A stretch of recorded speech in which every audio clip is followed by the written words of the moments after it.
Yo tout le monde.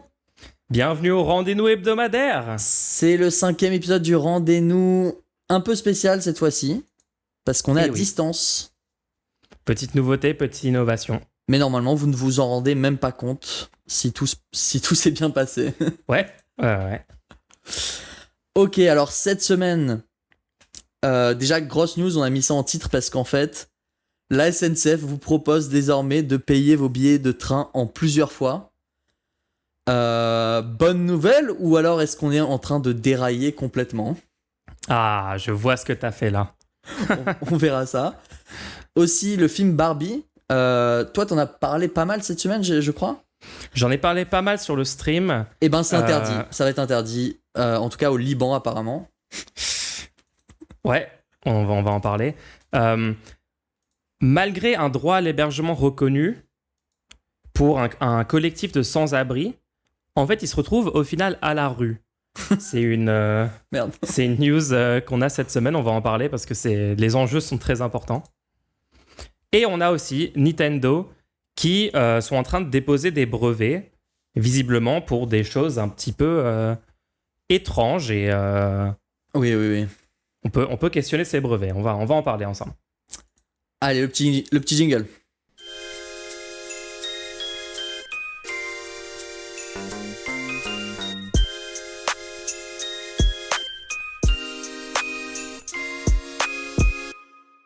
Ok. Bon. Déjà, est-ce que ça va? Parce que là, on sort de 3 heures de setup. Le setup technique, ouais.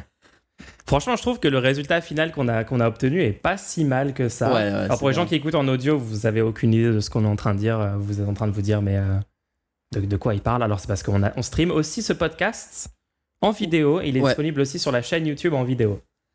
Pour info, c'est bien de le rappeler quand même. Cette histoire de SNCF, moi, j'avais vu il y a un petit moment un titre du Gorafi. Je crois que quelqu'un a mis en comparaison justement un titre du Gorafi et la news officielle. Le titre du Gorafi disait quelque chose comme vous allez devoir faire une hypothèque pour vous payer un billet de train ou un truc comme ça. Et là, la news officielle qui est sortie, c'est il est désormais possible de payer vos billets de train en plusieurs fois. Donc ça nous est amené comme une avancée, tu sais, ça nous est amené, donc ça c'est dans Le Figaro Économie. C'est une nouvelle option, c'est une nouvelle possibilité pour les clients. Regardez, la liberté. On nous présente ça comme une option. Tu peux choisir un paiement fractionné, ils appellent ça. Ce qui est finalement une sorte de prêt. Hein, c'est-à-dire que tu pourras payer en plusieurs fois. Donc tu empruntes. Ouais. C'est ce que tu as classiquement. Plein d'entreprises font ça. Acheter une télé, payer en 5 fois, en 10 fois. Et ce sont des prêts, hein, juste pour information, au cas où vous n'étiez pas au courant, évidemment, ce sont des prêts. Donc, il y a des taux d'intérêt et au final, vous payez le produit plus cher. Et là, du coup... Alors là, c'est ça qui est intéressant. Il y a des frais de 1,5% qui seront appliqués sur le prix total du voyage. Mais ce qui est intéressant, c'est il sera possible de régler en 3 à 4 fois à partir de 150 € d'achat pour les billets de train. Donc déjà, juste l'idée que pour faire un voyage, vous allez payer 150 € d'achat, ça, normalement, on n'aurait jamais dû, en tant que société, on n'aurait jamais dû en arriver à là. Bah, c'est vrai que c'est vraiment un truc mis en place pour pallier au problème des prix beaucoup trop élevés des billets de train. On en a déjà parlé sur ce podcast, mais on se souvient, hein, c'était 2,4 fois plus cher le train que l'avion pour des trajets similaires. C'était le résultat là, de l'étude qu'on a vue, je sais plus, épisode 1 ou 2. Donc ouais, c'est totalement un truc de rafistolage après pour dire, bon, bah on va garder le statu quo sur les prix des billets, on va pas faire d'efforts pour faire baisser ces prix-là, qui sont quand même un peu ridiculement élevés vu le... Bah, je sais pas, genre le fait que ça émet à peu près 20 fois moins de CO2 que l'avion, par exemple, etc. Enfin, c'est vraiment pas une super information. Malgré les critiques sur les prix, les Français continuent de plébisciter le train. Après avoir transporté 23 millions de passagers au cours de l'été 2022, la SNCF s'attend à battre un nouveau record cet été. Donc voilà, ils se disent que les gens ont besoin des trains. De toute façon, ils prennent les trains, ils le prennent de plus en plus. Et donc... Moi, je trouve le problème, c'est que y a une augmentation du coût de la vie. Et là, ça va être une option qui est assez prédatrice, qui propose un service qui, en fait, finalement, là, tu penses à ton été, tu vois, et tu te retrouves avec un 3 à 4 mois plus tard en train de continuer à payer ton voyage de cet été. Et sans trop te rendre compte, en fait, que c'est pas un coût que tu avais l'année dernière. Et en fait, c'est un nouveau coût parce que tu vas payer pendant le mois d'été, pendant tes vacances, tu vas dire je peux me le payer puisque là je suis en vacances et j'ai besoin d'un train. Et finalement, tu te retrouves jusqu'en novembre à payer tes vacances d'été. Donc ça rajoute encore des frais. C'est ça, il y a un tas de gens, leur pouvoir d'achat a baissé ces dernières années, hein, et peut-être encore plus ces derniers mois, parce que quand même l'inflation, voilà, elle est très présente. Surtout pour des produits achetés par les gens les moins fortunés aujourd'hui. Et donc là, ils se sont dit, on va essayer on va dire aux gens, vous pouvez quand même partir parce que vous allez payer upfront seulement un quart du prix. Et puis le truc, c'est qu'après, sur le long terme, et sur le long terme, en fait, le total est plus cher puisque t'as les intérêts. Donc en fait, c'est comme les crédits à la consommation, etc. C'est essayer de faire perdurer l'économie en injectant de la dette, en endettant les gens et tout. Et c'est pas ouf, quoi. Disons. Et alors là, la SNCF, en fait, apparemment, fait appel à une entreprise qui s'appelle Alma. Une entreprise française qui s'appelle Alma. Donc, c'est une entreprise de crédit, si j'ai bien compris. Et le truc, c'est que dans un autre épisode du Rendez-nous, on avait déjà vu que la SNCF utilisait les services d'une entreprise pour... alors attention, hein, c'est pas moi qui le dis, mais apparemment scammer complètement, arnaquer complètement les utilisateurs en leur proposant un service pour regagner le prix de leur billet. C'était spécial. Hein. Ça devient une habitude un petit peu, le fait que la SNCF passe par des entreprises privées pour trouver des nouveaux moyens de générer des revenus. Je pense vraiment que il faudrait qu'on passe... un moment, il va falloir qu'on mette des gens au pouvoir qui proposent vraiment de reprendre la main démocratiquement. C'est un service public, le transport, hein, donc on devrait pouvoir choisir comment fonctionne cette entreprise. Et je trouve là, il y a de plus en plus de services prédateurs qu'il faudrait peut-être remettre en question pour un service public, quoi. C'est vrai que là, la vibe service public, entreprise du peuple, possédée par tout le monde, qui fournit juste un service utile pour l'intérêt général, on n'est plus trop dans cette vibe-là, hein, avec ces derniers développements. Oui, clairement, mettre des gens au pouvoir qui veulent pas mener cette politique libérale. Et gérer l'État comme on gère une entreprise, hein, la fameuse phrase. Mais même si ça avait été 4 fois sans frais ou 3-4 fois sans frais, même là il y avait un problème puisque du coup tu incites les gens à faire une dépense maintenant et à le payer plus tard, donc ils auraient pas eu forcément l'argent pour acheter le billet, et donc tu pousses à l'achat en misant sur le fait que les gens ne réfléchissent pas trop à leur investissement, etc. Mais là, c'est ça qui est impressionnant, c'est que en plus, là, c'est avec frais. C'est rare quand même de voir des 3 à 4 fois avec frais. Normalement, quand ils te font des services comme ça, c'est... Donc là, vous allez devoir payer 1,5% du prix du billet. En commençant à 150 € d'achat pour service, ça vous rajoute quand même, pour 1%, ça vous 3 €, je crois, quelque chose comme ça, 2,50 €. Je sais pas, je sais pas calculer, mais un peu plus de 3 €. Donc un peu plus de 3 €, 4 €. Là, c'est juste sur 150 €, vous rajoutez 4 €, quoi. Ouais, c'est pas vraiment ce qu'on veut. C'est pas vraiment ce qu'on veut en tant qu'esprit pour nos fleurons publics, censés être publics, quoi, de transport en commun. Bon, du coup, pas cool. On verra, parce que là, du coup, il est en déploiement, ce service. On verra si ça s'aggrave ou si les gens l'ont utilisé. On essaiera de faire un retour là-dessus. Ouais. Ensuite, donc, parle-nous un peu de Barbie. Ouais. Alors, le film Barbie, les gens, je suis sûr que vous en avez pas du tout entendu parler. Personne en parle et tout. Non, mais du coup, on en a pas mal parlé sur le stream, en effet. J'ai donné un peu mon avis dessus. On a une nouvelle information de cette semaine, comme quoi la sortie du film au Liban pourrait être interdite par les autorités. Le ministère de la Culture a accusé mercredi le film de promouvoir l'homosexualité. bon, on connaît les gouvernements conservateurs de pays comme le Liban, etc. Il y a eu d'autres... Il y avait un autre pays... Le Koweït. C'était le Koweït. Le Koweït a interdit, non, le film Barbie déjà. Ça a eu lieu, je crois. Je crois bien, ouais. Donc voilà, il y a clairement le film Barbie dérange quand même certaines personnes conservatrices, certains gouvernements, certains pouvoirs. Mais alors, attends, c'est pas fait encore au Liban, justement, c'est ça qui est... Oui, c'est une proposition. Ça vient de certains groupes. Donc ça vient de groupes religieux, ça veut dire que c'est l'église chrétienne et l'église... les représentants de l'islam aussi dans le pays qui sont en train de demander en fait cette interdiction et de dire que le film promeut l'homosexualité. On est d'accord, t'as vu le film, c'était à quel moment que il y avait une promotion, ok, juste parce que ce que je trouve vraiment marrant, c'est le pays, donc le Liban, a techniquement un comité chargé de censurer les films, apparemment. Oui. Et le comité vendredi, donc hier apparemment, a officiellement dit qu'il n'avait trouvé aucune scène qui justifiait la non-diffusion du long métrage. Selon MTV Liban News. On a vraiment cherché une excuse, on a vraiment cherché une scène.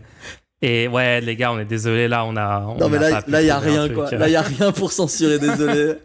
On a cherché. Donc oui, c'était sur la base. Donc, ils ont essayé de le censurer, apparemment, sur la base du fait que ça promoterait... Non. Ça ferait la promotion. Je peux pas conjuguer ce verbe. En fait, le problème, c'est que moi non plus, je suis pas sûr. Donc, juste vas-y. Attends, c'est du conditionnel de promouvoir? Promouvrer? Ça promeuvrait, je crois. Hein. J'ai jamais utilisé ce verbe avec ce temps. C'est quelle scène qui promeut l'homosexualité? Est-ce que c'est la blague beach off? Ouais, I'll beat you off. Ah oui, c'est peut-être cette blague-là où tous les Ken sont sur la plage et ils parlent de... I'm gonna beat you off, etc. Je sais pas les gens. Ok, alors apparemment, ça promouvrait. C'est officiellement le... T'as vraiment allé chercher. Je suis allé chercher. J'adore. Donc ça promouvrait l'homosexualité. Moi, je me demande si c'est pas un moyen d'essayer de censurer le film pour son féminisme, en fait. Bah, clairement. Parce qu'il y a tellement de films où la promotion de l'homosexualité est flagrante et on n'entend pas trop parler de et encore, il y en a plein. En vrai, il y en a plein qui se font censurer pour montrer de l'homosexualité, etc. Mais ce film-là, pour l'homosexualité, ça me semble bizarre que ce soit ça l'objet de la censure.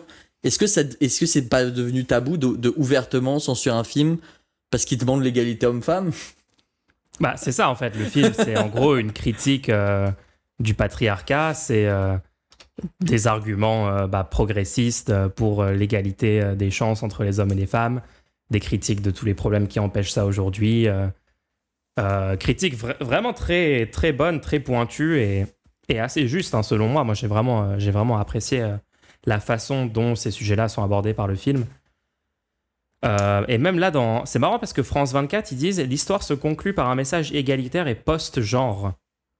Cessons de nous penser comme des Ken et comme des Barbie, embrassons les individus que nous sommes réellement. » C'est marrant parce que je trouve qu'ils ont une meilleure interprétation.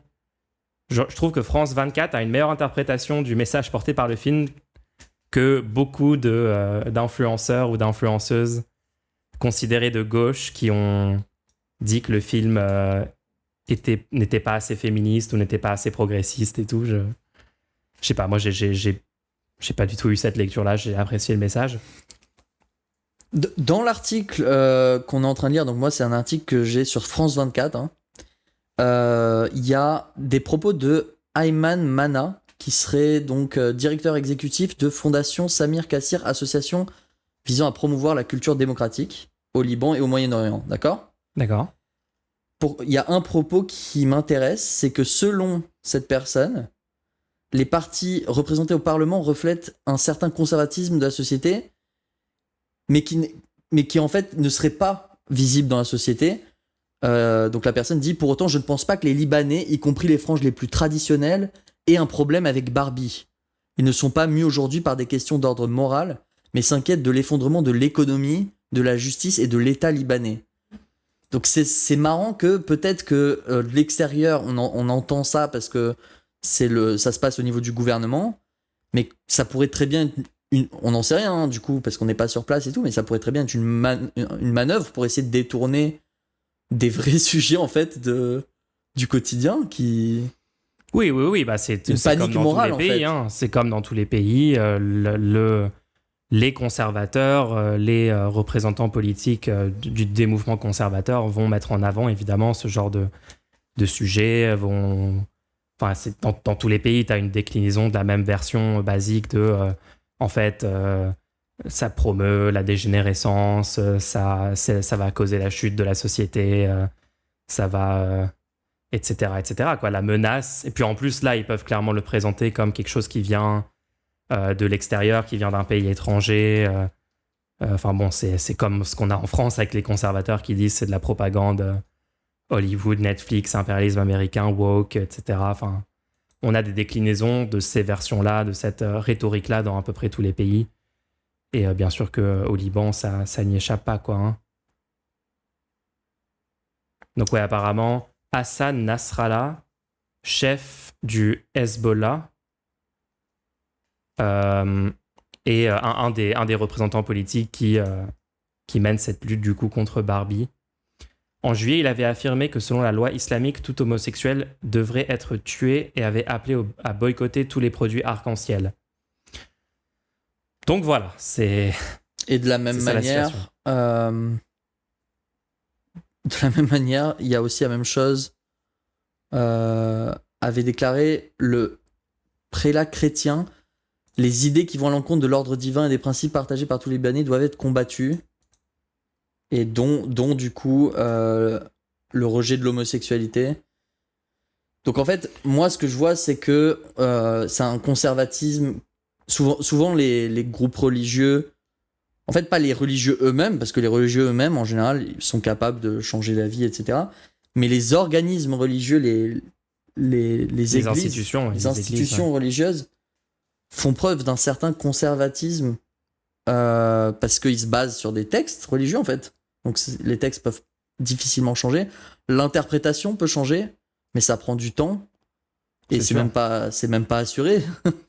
Et souvent, c'est aussi des gens qui ont des agendas politiques conservateurs, qui veulent soit maintenir certaines normes, certains systèmes oppressifs, etc., pour diverses raisons, peut-être intérêt personnel, peut-être d'autres raisons idéologiques, et qui se servent souvent d'une interprétation donnée d'un texte religieux pour ensuite, en gros, faire de la propagande en faveur de leurs idées conservatrices. Hein. Parce que comme dans toutes les religions, ces textes de base-là, ils peuvent être interprétés de diverses manières. Enfin, regarde, il y a plein de choses que préconise Jésus dans la religion chrétienne qui pourraient être vues comme positives, pareil dans l'islam, etc. Tout est une question d'interprétation, de sélection des passages, etc. Enfin, c'est comme dans toutes les grandes religions qui se basent sur des textes comme ça, sur des écrits. Hein. Alors, il faut que vous sachiez que nous allons avoir à la fin de cette émission un segment tout entier dédié à des questions-réponses. Vous pouvez vous-même poser une question pendant que l'émission est en cours en faisant un don et en indiquant la question. Vous pouvez aussi faire ce don pendant la semaine, si vous écoutez le podcast sur votre appareil, etc. Vous pouvez vous rendre sur lerendez-nous.fr et faire un don en indiquant que vous posez la question pour le rendez-nous et on y répondra la semaine prochaine. Voilà, faites-vous plaisir les gens, on peut vraiment passer du temps à approfondir les questions, donc allez-y. Hein. Balancez tout ce que vous avez. Ok, on enchaîne toujours une news qui met le sourire, on va dire. Ouais, donc, pas vraiment. Alors en fait là c'est assez... Moi j'ai pris ça parce que ça m'intéressait de voir que normalement c'est un droit constitutionnel, le droit au logement, d'accord ? Oui, absolument. C'est pas respecté.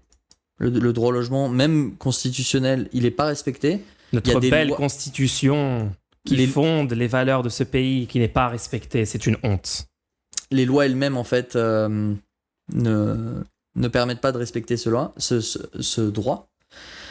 Et là, c'est une démonstration, c'est-à-dire qu'il y a un collectif de sans-papiers qui avait fait une procédure de droit à l'hébergement opposable en passant par la justice en 2019. Et ils ont fait condamner la préfecture de Saint-Denis pour obtenir le droit à l'hébergement. Et pourtant, cool. Ils ont été expulsés de leur lieu de vie le 25 juillet. Wow. Sans être relogés. Donc moi, je commence à me demander, est-ce qu'on doit vraiment se battre juste pour que les droits constitutionnels soient respectés? Parce que moi, je croyais qu'on était dans un état de droit. Là, ça va un peu loin quand même. Je veux bien qu'il y ait des gens... On est tellement loin dans la décrépitude des droits constitutionnels, etc. Je veux bien qu'il y ait des gens qui ne se renseignent pas du tout et qui, du coup, n'ont pas accès à leurs droits. Et du coup, il faudrait aller voir ces gens-là pour les aider à obtenir leurs droits. Mais si même les gens qui essayent vraiment, qui font toutes les procédures, qui sont allés devant la justice, qui ont fait condamner carrément la préfecture... Ouais. La préfecture a été condamnée à les faire héberger. C'est ça la décision de justice, c'est maintenant la préfecture doit trouver une façon de loger ces gens. Si ces gens-là sont expulsés, mais là l'état de droit est remis en question selon moi. Hein. C'est aussi grave que toutes les remises en question des droits qu'on a jusqu'à maintenant, et j'ai pas envie que ça passe à côté. Donc non, mais le droit au logement, c'est tellement un sujet central. Dans la société d'aujourd'hui, c'est vraiment... Moi, je pense que politiquement, c'est vraiment un de ces trucs dont on ne parle pas assez à la hauteur de l'impact que ça a sur la vie des gens. Parce qu'en gros, c'est quoi ? Vous avez toute une classe de gens, en gros, vis-à-vis du logement, qui sont propriétaires de leur logement et qui ont même peut-être terminé de rembourser le prêt immobilier sur leur logement. Donc, ils sont juste des propriétaires, pas des accédants, des propriétaires non accédants qui ont terminé de payer. Ouais. Si tu es dans cette catégorie, on le dit pas assez, mais ta vie est complètement différente. Ça veut dire que moi, par exemple, je paye un loyer, je paye 700 balles de loyer tous les mois. Ma vie serait complètement différente si j'avais pas ce frais de 700 € mensuel obligatoire qui est juste débité automatiquement de mon compte tous les mois. Et c'est le cas pour des gens qui sont 100% propriétaires de leur logement. Parfois, c'est des gens qui ont eu un boost de leur famille, peut-être un logement familial, peut-être qui ont travaillé des années pour rembourser le prêt et qui maintenant sont dans cette situation. Mais ça change tellement de choses. Peut-être que la banque leur a fait confiance une année, puis après, ils ont perdu leur job juste après. C'est ça qui est fou. Il suffit juste que les conditions soient réunies, 3 ans. Oui. Et après, tu peux devenir en possession de ton logement. Ouais, comparé à ça, il y a des gens qui sont en location, il y a des gens qui sont accédants, et ces gens-là, ils font des travails qui sont payés à peu près au même montant. Donc, juste pour les gens, accédants, c'est quand vous avez un prêt immobilier, vous êtes en train de le rembourser. C'est-à-dire que la banque possède en partie techniquement votre logement et vous êtes en train d'y accéder, d'où le terme accédant. Ouais, c'est-à-dire que vous serez un jour propriétaire à la fin du remboursement de votre crédit.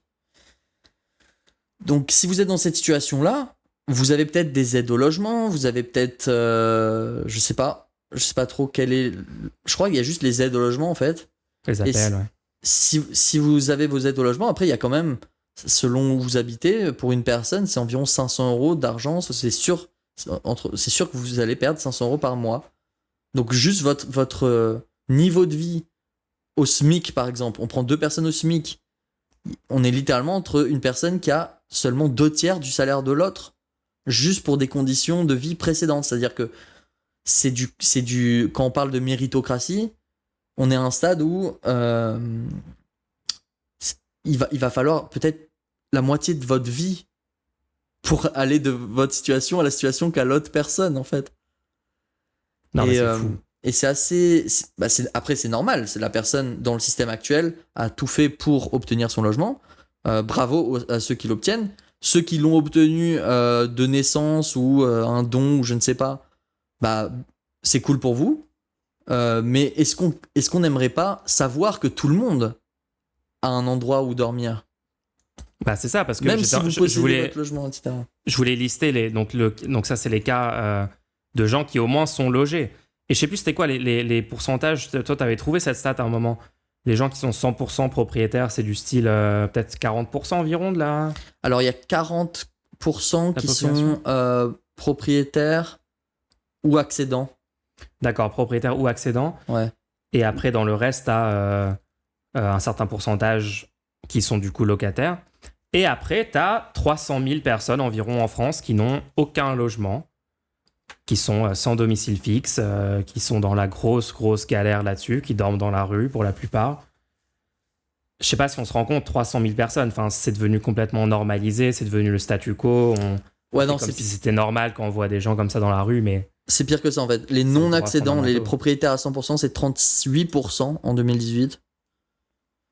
d'accord. Il y a 19,9% d'accédants. Donc au total, les propriétaires accédants et non-accédants, c'est 57,6% des occupants de résidence principale. D'accord. Ok. C'est un chiffre assez élevé, je trouve. Mais il y a quand même 40% qui sont locataires. Le statut de locataire, on le prend pour acquis parce qu'on vit dans le système dans lequel il y a un statut de locataire et c'est normal. Mais il faut quand même se questionner un peu sur ce statut de locataire. Vous êtes quand même juste en train de payer beaucoup trop cher le fait de pouvoir dormir quelque part ce soir, quoi. Vous êtes en train de payer à des sommes astronomiques. Mais le système est fait comme ça pour le moment. Faut Ouais, savoir donc que en gros, on peut le changer. Hein. comment donc moi, je suis d'accord que le problème, si on veut régler ce problème du droit au logement, d'accord, les 300 000 personnes qui ne l'ont pas, ensuite les locataires qui payent des sommes astronomiques, exorbitantes pour juste un droit qui est censé être fondamental. Moi, je pense que c'est pas en réformant le système qu'on a actuellement pour les logements, c'est-à-dire un système capitaliste où on a une petite classe de propriétaires et même de grands propriétaires, parce qu'on rappelle que 3,5% des gens possèdent en fait 5 logements ou plus et les mettent en location. Et ça, c'est 50% du parc locatif qui sont en gros possédés par des grands propriétaires qui ont 5 logements en plus. Donc, c'est une grosse concentration de la propriété de l'immobilier en location dans ces familles-là. Assez élevé, ouais. Donc, c'est pas en faisant des réformes. On peut faire des réformes cool. Les APL, c'était cool. Après, le truc, c'est que les APL, qu'est-ce que ça a fait aussi? C'est que ça a augmenté aussi le prix des loyers, puisque maintenant, si tout le monde peut toucher une aide pour le loyer et que tu t'encadres pas les loyers et tu les permets d'augmenter, et bah, ce coût-là, il se déporte juste. C'est-à-dire, si tout le monde a 200 euros d'aide pour le logement et les propriétaires peuvent juste augmenter leur loyer sans aucune limite, bah, ils augmentent tous de 200 euros. Ouais, on est au stade où la CAF va directement envoyer l'argent des APL aux propriétaires. Hein. On est à ce niveau-là de... Oui, c'est une option qui existe actuellement, oui. Donc voilà, donc on voit que les réformes à la marge ne fonctionnent pas trop. Et toi, Bienfait, tu avais une proposition d'alternative à tout le système de logement actuel. Est-ce que tu veux nous le présenter? Parce que moi, c'est un des trucs qui m'enthousiasme le plus au niveau proposition politique en ce moment. Hein. Bien sûr, bien sûr. Déjà, je pense que avant toute chose, il faut proposer que le plus bas de l'échelle soit pas à la rue, tu vois. Donc il faut proposer juste des dortoirs, des chambres. Je suis sûr qu'on peut trouver un moyen d'avoir dans chaque commune, peut-être dans chaque agglomération de communes, des centres. Quand il y a des réfugiés, c'est compliqué, on les met un peu n'importe comment, mais des fois on trouve des solutions, on organise des gymnases, des choses comme ça. Je pense que de toute façon, les flux migratoires ou les gens qui ne peuvent pas se loger, dans tous les cas, c'est un truc qu'il va falloir régler sur le long terme. Donc il faut arrêter de régler le truc à la marge en mettant des dépliants dans des gymnases, quoi. Il va falloir avoir des infrastructures solides pour accueillir des gens qui peuvent pas se loger. Voilà. Que ce soit des gens qui peuvent pas se loger parce qu'ils sont en déplacement et qui n'ont pas forcément les moyens. C'est-à-dire qu'aujourd'hui, on se plaint qu'il y a énormément de manque de travail pendant les saisons d'été, etc. Ouais. Et tout simplement proposer une solution d'hébergement gratuite à n'importe qui sans qu'il ait à payer, ça serait un bon début. Mais plus largement, si un jour vous perdez l'accès à votre logement ou si juste vous êtes foutu à la porte de chez vous, que ce soit pour les gens qui deviennent majeurs, etc. Des fois, il y a des histoires lugubres. Ça peut arriver. Il faut comprendre que votre intérêt à vous, qui n'avez aucun de ces problèmes-là, c'est que ces gens ne tombent pas au fond du trou. C'est que ces gens puissent continuer à contribuer à la société parce que c'est une perte effroyable. Dès que quelqu'un se retrouve à la rue, pour en sortir après, c'est une catastrophe. Et d'ailleurs, on a des études qui le montrent parce que tu te souviens de cette étude qui montrait dans je sais plus quel pays nordique, oui, bien sûr. idyllique, où ils avaient carrément mis en place des politiques qui ont je te sors les chiffres fortement diminué, voire complètement supprimé les SDF. Alors voilà. Loger les SDF. Donc, c'était en Finlande. La Finlande a mis en place des mesures qui ont permis de réduire par 3 le nombre de sans-abri. Ces mesures ont coûté en 12 ans 350 millions d'euros pendant les 12 ans. Mais aujourd'hui, la Finlande, grâce à cette mise en place, gagne 75 millions d'euros par an. Parce que chaque personne qui a été relogée fait gagner 15 000 euros chaque année à la Finlande. Bah ouais, j'imagine en coûts médicaux. En coûts non utilisés pour médicaux, etc. Mais aussi en impôts. Parce que une fois que vous êtes logé durablement, que vous avez un logement stable, etc., vous pouvez techniquement trouver du travail, vous pouvez techniquement reprendre part à la société. Et du coup, vous pouvez contribuer financièrement aussi. Avec vos taxes, vous pouvez enfin payer des impôts, etc. Exactement. Enfin, personne n'a un intérêt à avoir une classe de personnes complètement exclues, complètement mis à l'écart, qui peuvent plus participer. Ces gens sortent de tout le système. Du coup, c'est possible. On peut le faire. Voilà. Il suffit de mettre l'argent et ça nous rapporte l'argent sur le long terme. Donc ça, je suis grave d'accord. Donc ça c'est les dortoirs. Ça rapporte pas d'argent pendant le temps d'un mandat. Donc il va falloir élire quelqu'un qui veut pas juste se faire élire. Ouais. Ça rapporte de l'argent sur des longs termes, sur des dizaines d'années. Parce qu'une fois que vous avez réinséré les gens, ils peuvent longuement réinvestir dans l'économie. Donc la Finlande, elle a fait en one shot, 12 ans, 350 millions d'euros. Et maintenant, chaque année, elle a 75 millions d'euros. Toi, tu dis, par exemple, on devrait faire ces sortes de dortoirs publics gratuits et ça serait à peu près partout en France. Ça serait, alors, il y a à la fois des dortoirs publics gratuits dans les zones où il y a beaucoup de fluctuations de population. Donc, que ce soit les zones balnéaires, les zones de tourisme ou les zones où il peut y avoir des flux migratoires, etc. D'accord. Soit carrément pour les endroits où on peut quantifier une quantité assez stable de personnes qui ont des difficultés pour se loger. Tu sais, genre sur Paris, par exemple, on peut dire, il y a tant de personnes à peu près chaque année, on observe qu'ils peuvent pas se loger. Là, on met en place carrément des chambres où les gens peuvent se loger, quoi. Ça sera juste pour se loger, mais ce sera déjà un logement salubre, un logement de qualité où la personne sait qu'elle a un toit et qu'elle peut du coup penser au lendemain, tu vois. Donc ça d'un premier côté. D'un second côté, il faut abolir la location immobilière. Donc ça, c'est un énorme morceau. Wow. Abolir complètement la location immobilière. Ambitieux. Sans vraiment pénaliser qui que ce soit. Parce que les gens qui aujourd'hui ont acheté un logement et le mettent en location, ils participent au système tel qu'il est actuellement. Ils sont pas volontairement des exploitants pour la plupart. Non, la plupart, ils ont juste suivi. On leur a dit, là maintenant, il faut investir dans la pierre. Là maintenant, il faut faire ci, il faut faire ça. Là, si vous devez gérer bien votre argent en faisant des investissements. Oui. Donc, il faut pas pénaliser ces gens qui ont juste participé au système tel qu'il existe actuellement. Donc, il y a plein de gens qui parlent d'exproprier. Et la vérité, sur ce podcast, on se permet de dire ce qu'on pense. Hein. Moi, je pense que si le système continue comme ça, sans appliquer les choses que je propose ou que proposent d'autres gens, de toute façon, les propriétaires actuels se feront exproprier d'une manière ou d'une autre à terme. On est sur des tels niveaux d'inégalité. Je vois pas comment, à terme, il n'y aura pas une expropriation qui sera faite. Donc Cette histoire a montré que c'est des choses qui arrivent quand les inégalités deviennent intenables. Hein.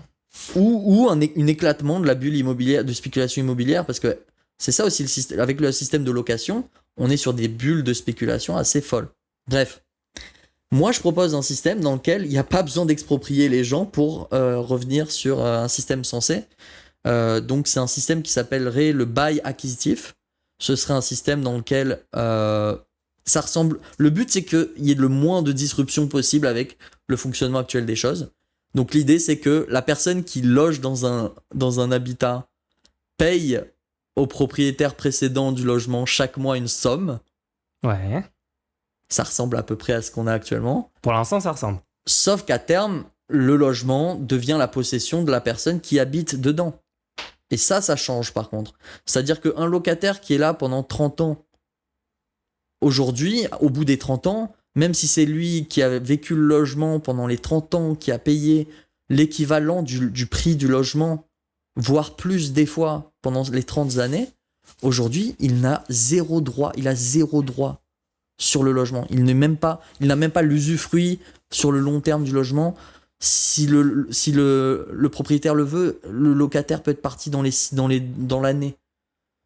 C'est ça. Ouais, t'as 6 mois, je pense, normalement. Ouais. Donc, c'est moi, ce que je propose, c'est que lorsque les propriétaires peuvent vendre leur logement, comme actuellement, mais les propriétaires peuvent aussi, s'ils le veulent, au lieu de le vendre, leur logement, ils peuvent aussi proposer un bail acquisitif, c'est-à-dire qu'on simule le rachat de la maison avec un crédit. D'accord. Parce que comme aujourd'hui, vous pouvez acheter à crédit et vous payez chaque mois à la banque une somme. Et ben exactement la même chose sans passer par la banque. Juste on fait entre le bailleur et l'habitant. Et au final, ben, ça ressemble à peu près à ce qu'on a actuellement. C'est juste que le propriétaire gagne les intérêts effectués lors de ce prêt, ouais, au lieu de gagner une somme complètement absurde du fait des revenus locatifs durables. Franchement, ça a l'air d'être vraiment un système bien pensé. Hein.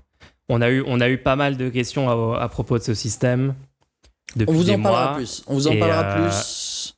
Il a l'air assez solide, franchement. Moi, je suis assez chaud pour faire le bail acquisitif. Hein. Donc, ouais, garantir les logements avec des dortoirs accessibles gratuitement pour tout le monde, pour ceux qui en ont besoin et qui en veulent. Et le reste, ça serait soit tu achètes 100% ton logement, soit tu fais un bail acquisitif avec quelqu'un qui le possède et comme ça, tu rachètes au fur et à mesure que tu habites dedans. Excellent, hein. Ça changerait tellement de choses. Bah, ce qui est sympa aussi, c'est que moi, ce que j'aime bien, c'est des solutions systémiques.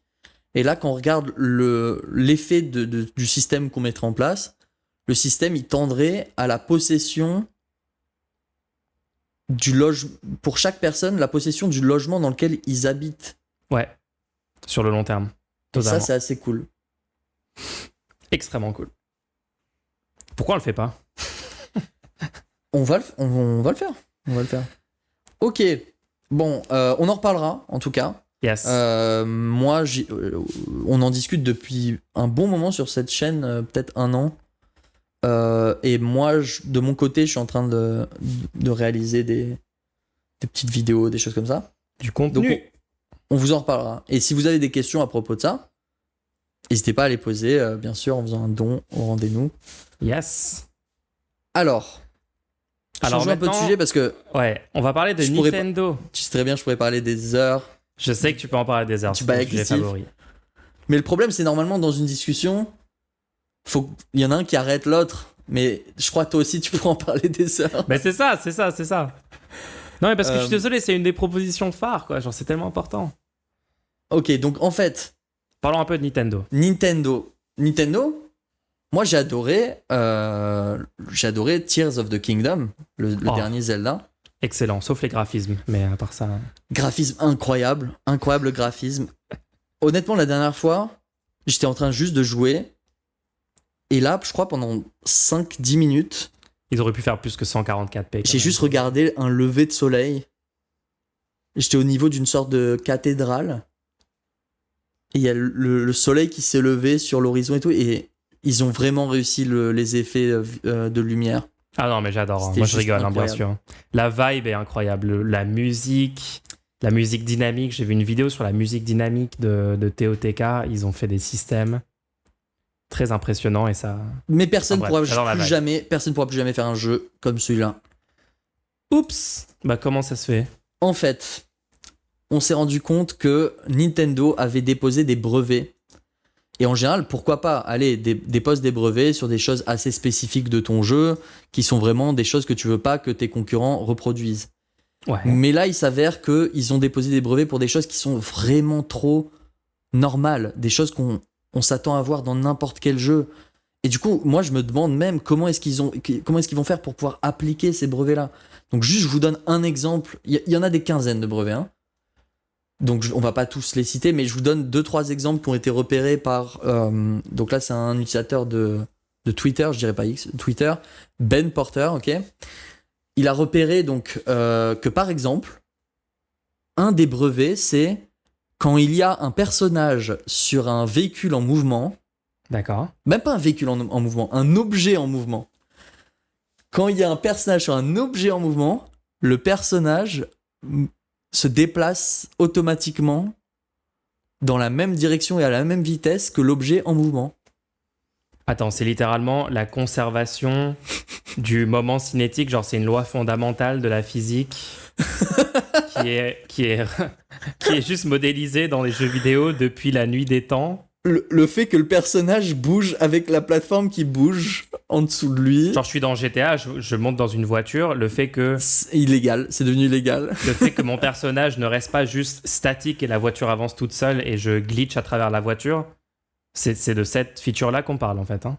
Apparemment, ils ont réussi à déposer un brevet là-dessus. Je sais pas comment ça sera appliqué dans la vraie vie. Ça peut pas être appliqué, c'est impossible. Littéralement 100% des jeux vidéo avec un personnage et des objets qui bougent appliquent ce principe dynamique. Alors certaines personnes ont moqué le brevet en disant que il disait explicitement que c'était Link.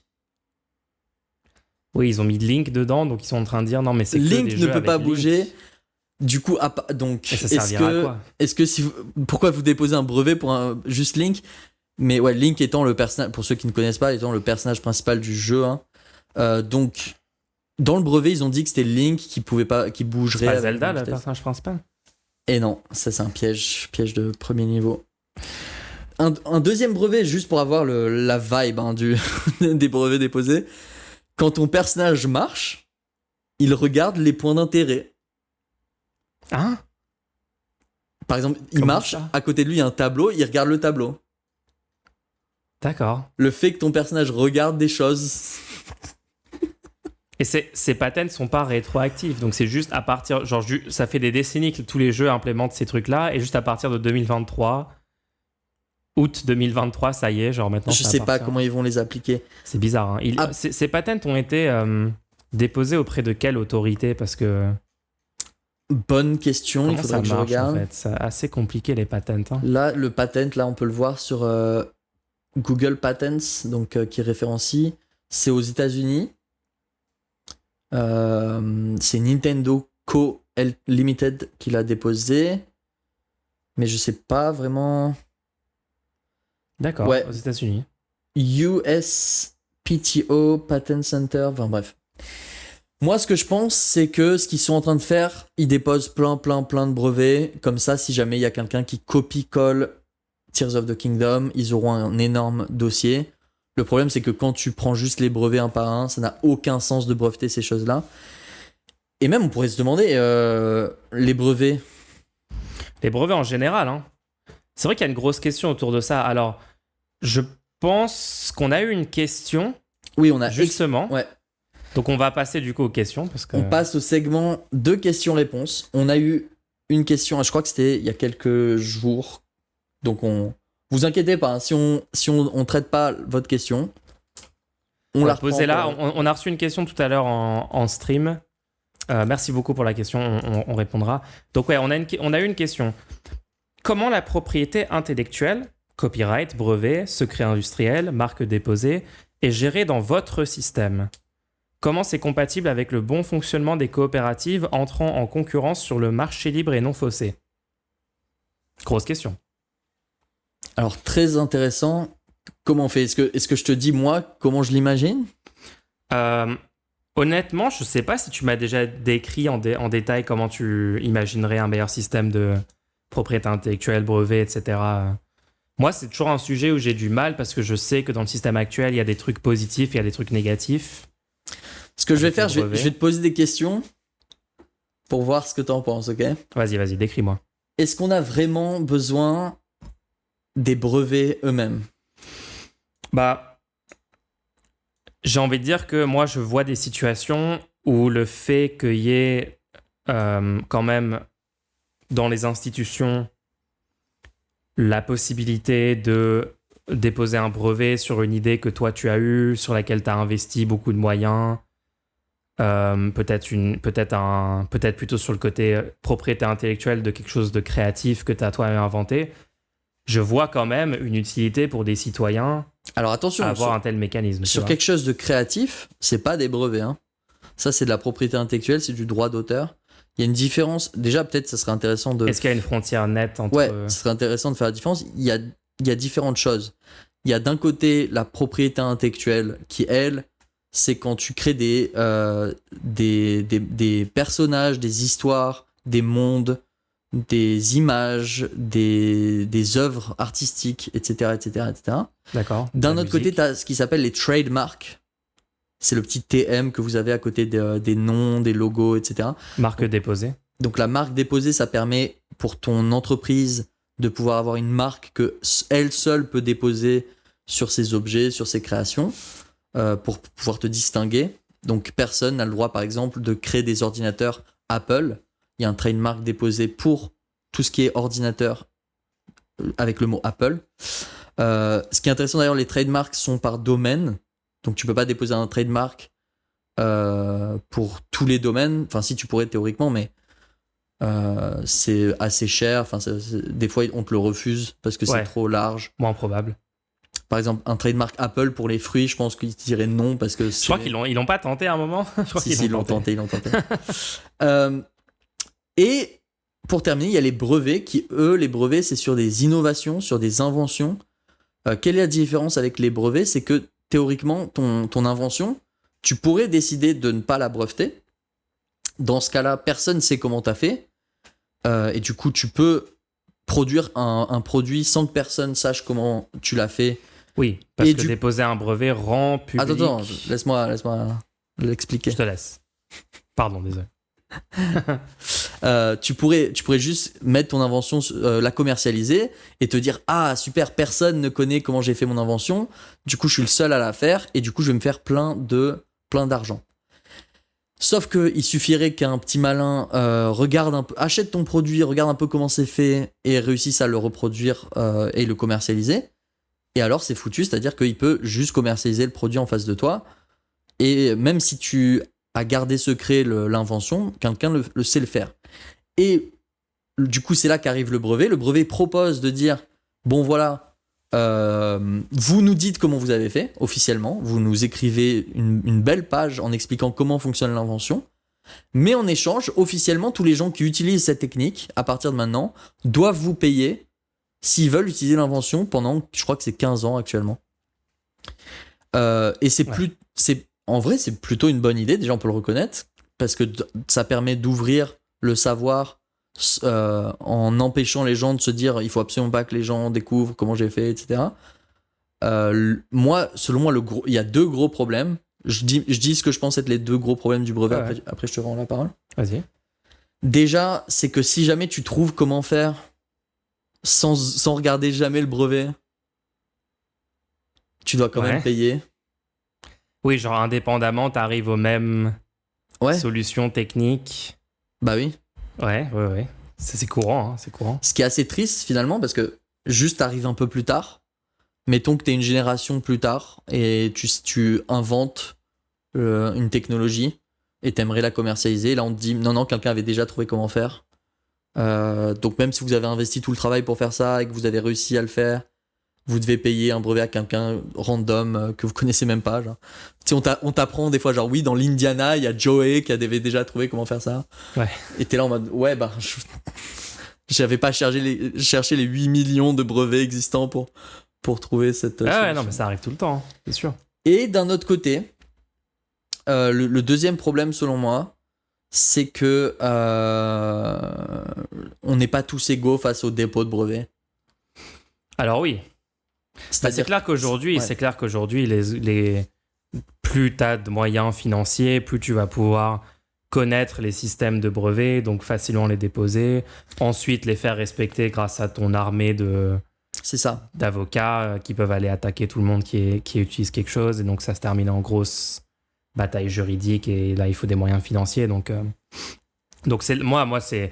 Mais est-ce que ce qu'on veut pour pallier à ce problème-là, c'est ne plus avoir le système des brevets en place, ou est-ce qu'on veut réduire les inégalités d'accès à de la défense juridique? Non, parce que derrière, au final, ça bloque les innovations pendant 15 ans. Je suis désolé, parce que pendant 15 ans, il y a un acteur sur le marché qui a un avantage compétitif complètement déraisonnable. Ok, je vais te sortir un exemple random. Tu te Vas-y. souviens, toi, il y a un moment, tu avais une idée de... Oula, pour un donne pas mon clavier. idée, j'ai pas mis de brevet.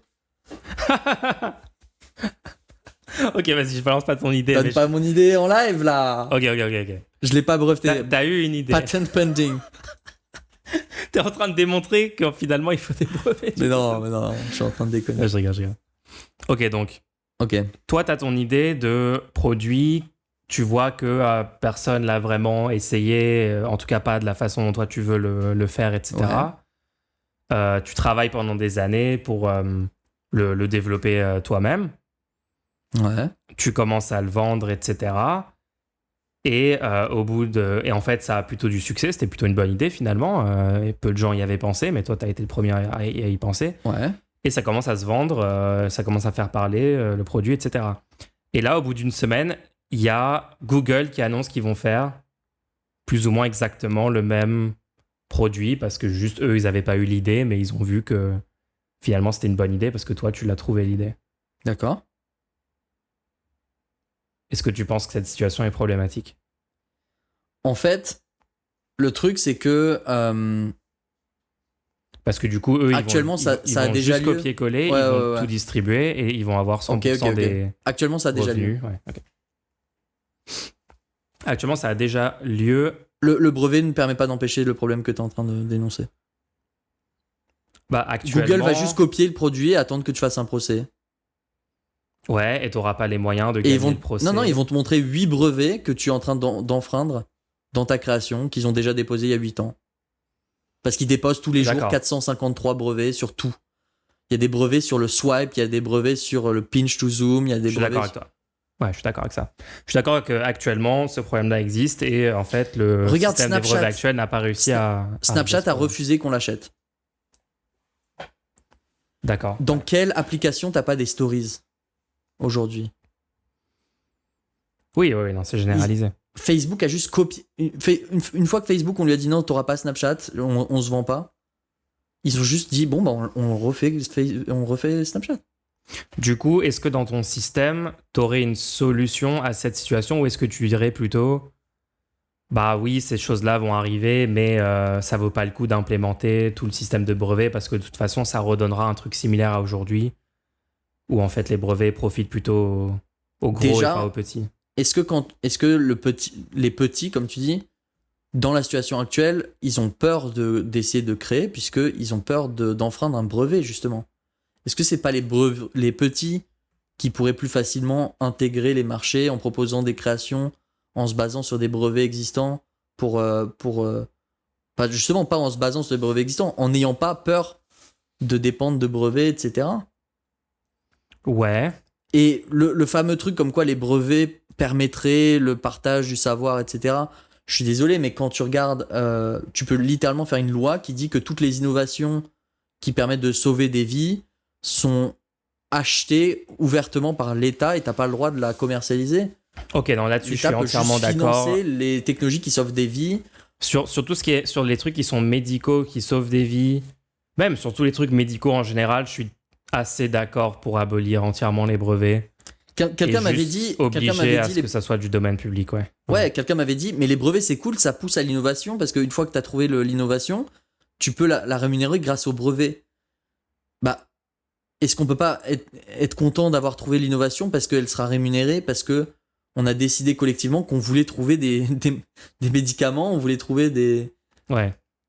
Voilà, on veut trouver des médicaments, des soins, et donc faut que l'État soit prêt à payer. Donc, au lieu que on se rémunère en faisant payer des médicaments, on va se rémunérer, qui au final sont achetés par l'État puisqu'on a une sécurité sociale. C'est pas faux. L'État va juste payer pour l'innovation, va dire vous avez trouvé ce truc, c'est hyper cool, voici, vous avez une subvention énorme parce que vous avez trouvé ça.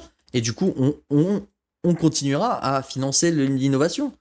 Mais tandis que sur tout ce qui n'est pas médical, on laissera l'innovation se faire, c'est-à-dire sans avoir des patents trolls, parce que là c'est ça qu'on a, c'est-à-dire qu'il y a des gens qui vont déposer des brevets sur tout et n'importe quoi, et qui après vont voir les gens qui essayent vraiment de créer, qui n'ont pas les moyens de déposer des brevets, qui ne pensent pas à ça, qui sont juste en train de créer en fait, et ils vont les voir et ils leur disent oui désolé, ça c'est notre brevet.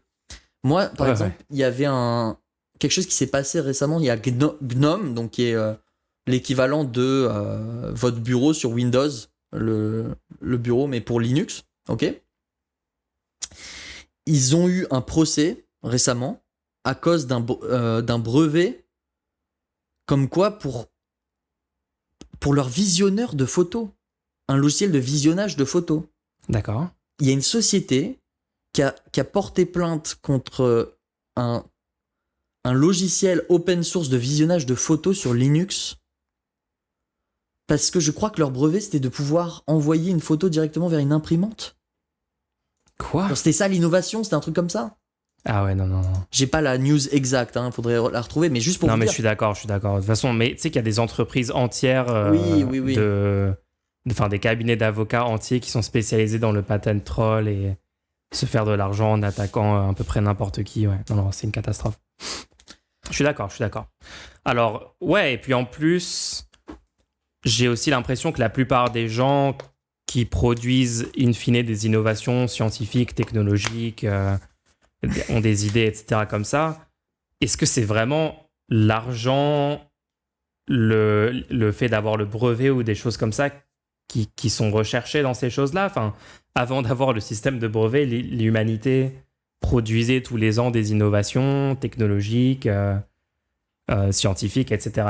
Donc Ouais. C'est pas ça la motivation des humains en fait. C'est pas le fait d'avoir le brevet ou d'avoir l'argent. Il y a des gens qui disent si jamais tu enlèves le brevet, les gens vont passer leur vie à cacher leur innovation et tout.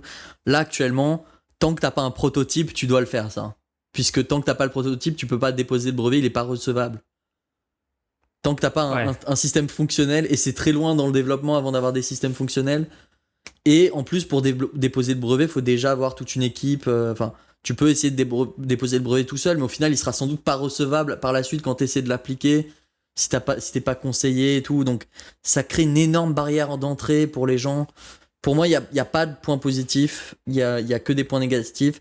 Si une personne veut absolument pas qu'on connaisse son innovation, sinon elle se dit je vais pas la mettre en circulation parce que sinon les gens vont la copier.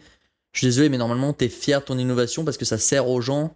Et si tu l'as fait juste pour obtenir de l'argent, je suis pas sûr que ce soit le délire en fait. Est-ce que c'est ça la société qu'on veut ? Est-ce que la société qu'on veut, c'est les gens innovent ?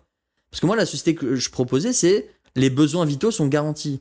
Une fois que les besoins vitaux sont garantis, quand tu innoves et que les gens aiment ton travail, et qu'ils ont compris que on payait les gens pour leur donner des moyens et pas juste pour les récompenser de je sais pas quoi.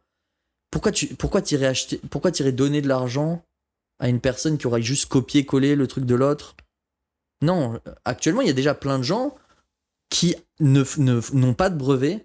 En fait, il faut voir tous les systèmes de financement alternatifs qui existent actuellement. Il y a plein de gens qui n'ont déposé aucun brevet et ils ont mis des pages de dons. Ils ont des gens qui les financent parce qu'ils savent, ils ont compris le fonctionnement, ils savent que c'est pas en donnant à des no-name qui font les mêmes choses qu'ils vont réussir à avoir les prochains produits, les prochaines innovations. Dans le open hardware, par exemple, n'importe qui peut faire des circuits imprimés. C'est-à-dire si vous créez un circuit imprimé et vous le mettez en open hardware, c'est-à-dire n'importe qui peut voir comment vous avez fait. Vous pouvez contacter une entreprise et le faire imprimer par l'entreprise. est-ce qu'après vous faites pas quand même un don à la personne qui a créé le truc? Parce que vous voulez avoir les prochaines innovations. Vous dites, cette personne a rendu un service. Moi, je pense que c'est plus C'est vrai ça. que c'est beaucoup plus ça, ouais. Par contre, parlons maintenant de propriété intellectuelle. Donc donc sur les brevets, d'accord. Donc là, c'est assez clair. Je pense qu'au final, je vais être plutôt d'accord avec toi. Argument pour finir sur les brevets. Ouais. Pendant toute votre enfance, où il y a eu des chargements dans les jeux vidéo, pendant des heures, et que vous n'avez pas eu de mini-jeu à faire pendant le chargement, ça c'est un brevet. C'est un brevet qui empêchait les boîtes de jeux vidéo d'implémenter ça parce que c'était réservé. Oui. Ça coûtait trop cher de juste payer le brevet, du coup ils mettaient pas de mini-jeux. On aurait pu tous avoir des mini-jeux pendant les temps de chargement, des petits Pong, des petits... Et la culture entière n'a jamais connu ça. Parce que Bandai Namco a eu le brevet des mini-jeux pendant les temps de chargement. Aïe. Il n'a jamais laissé personne s'en servir sans payer une somme qui était prohibitive, et au final personne l'a payé cette somme. Et puis accessoirement, des dizaines de milliers de personnes meurent tous les ans par non-accès à des médicaments qui, s'il n'y avait pas de brevet... Je sais pas lequel est le plus convaincant entre les milliers de morts et les écrans d'attente des jeux vidéo, mais on couvre les deux, publics, tu vois.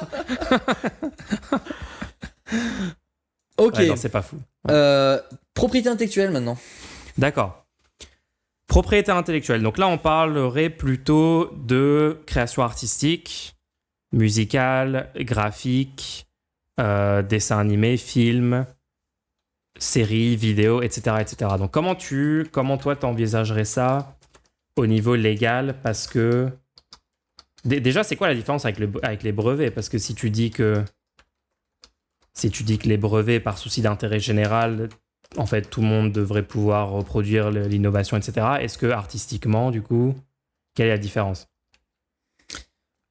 Alors, artistiquement, quand tu crées un monde, quand tu crées des personnages, quand tu crées des histoires, etc., il y a vraiment le fait que c'est toi qui es à l'origine du truc, et que du coup, les gens ils peuvent faire des fanfictions, tu vois? Ouais. Ils peuvent créer... Et d'ailleurs, les fanfictions, théoriquement, avec la propriété intellectuelle, c'est sans doute interdit. Mais bon, les gens les font quand même. Et pourquoi pas? C'est juste que s'ils essaient de toucher de l'argent avec, ils vont sans doute se retrouver au tribunal. Et le truc, c'est que c'est quand même l'auteur qui a son mot à dire sur l'histoire qu'il propose et tout. Mais au bout d'un moment, si l'œuvre, elle continue d'être prise par le public, alors que l'auteur... ça y est, il a dit l'histoire, tu vois. Et peut-être l'auteur ne correspond plus à l'image que le monde qu'il a créé a dans la culture, dans la société. Et à ce moment-là, on peut se demander...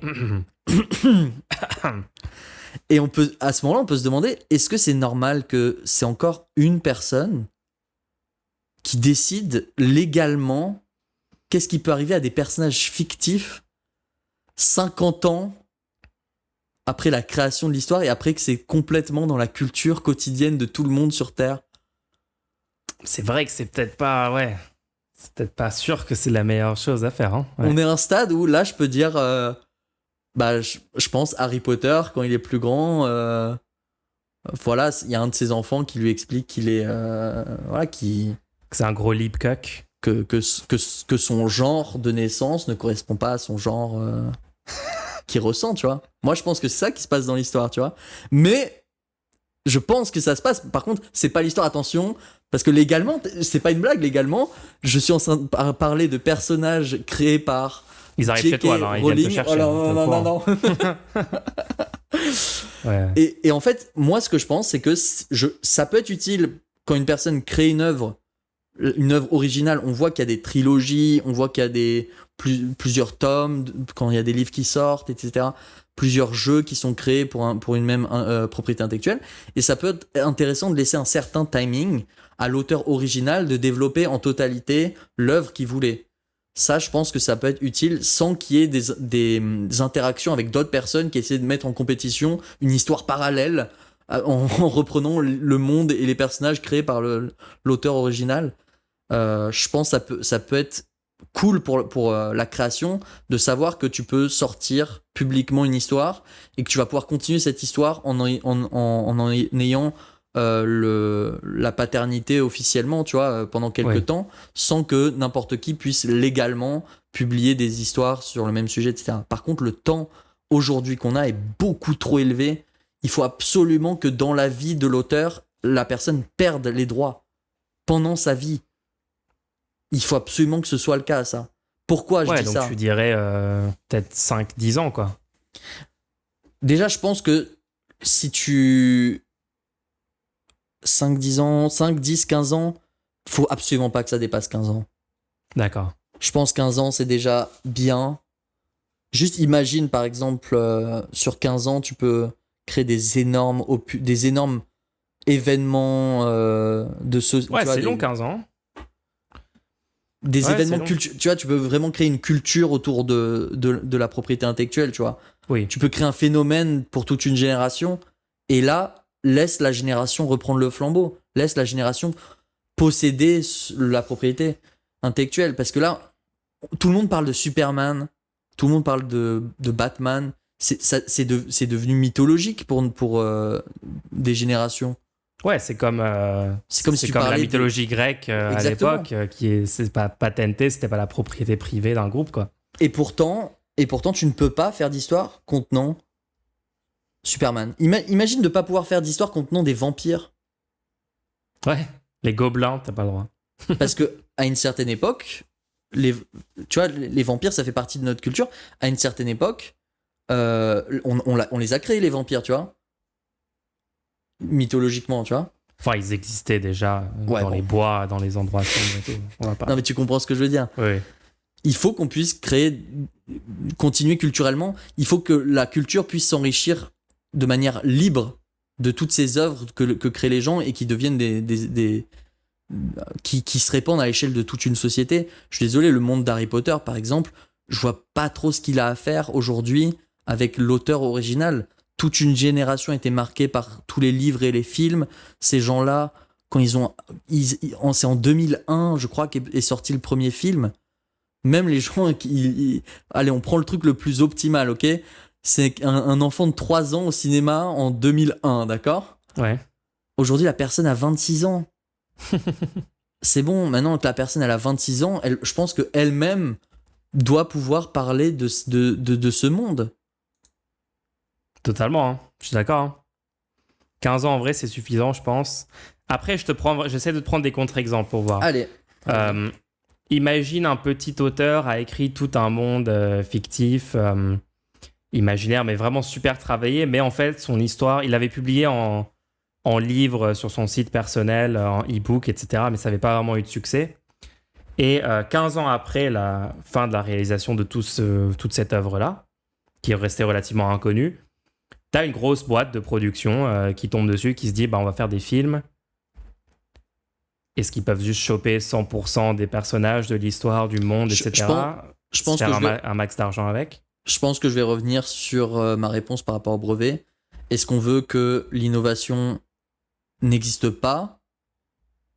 Parce que dans le monde actuel, ils vont pas chercher les histoires de qualité. Dans le monde actuel, ils ne peuvent pas utiliser l'histoire de qualité puisqu'elle est soumise au brevet. Et du coup, ils vont préférer créer des histoires complètement nulles et mettre tout leur argent dans l'histoire nulle. Donc, est-ce que ça donnerait pas de la notoriété à quelqu'un qui aujourd'hui n'en aurait pas eu du tout ? C'est pas faux, parce qu'en fait... Le créateur de l'histoire, on dit « Mais tu sais que cette histoire, c'est telle personne qui l'a créée ?» Vas-y, sors un nouveau livre maintenant. Imagine qu'en fait, il y a vraiment une situation de vol où les gens volent cette propriété intellectuelle, entre guillemets, parce que ça a dépassé la durée d'utilisation permise. En fait, ça va être le boulot des journalistes ou du public au sens large de créditer les gens qui ont réellement eu les idées initiales. Parce que moi, je suis assez d'accord si par exemple, la boîte de production qui décide de faire ça crédite pas du tout la personne, n'en parle pas et genre cache la source du monde fictif, des personnages, de l'histoire, de tout le délire, la personne va devoir du coup venir dénoncer publiquement, dire non, c'est moi qui ai eu cette idée, regardez, j'ai publié le livre il y a 15 ans, etc. etc.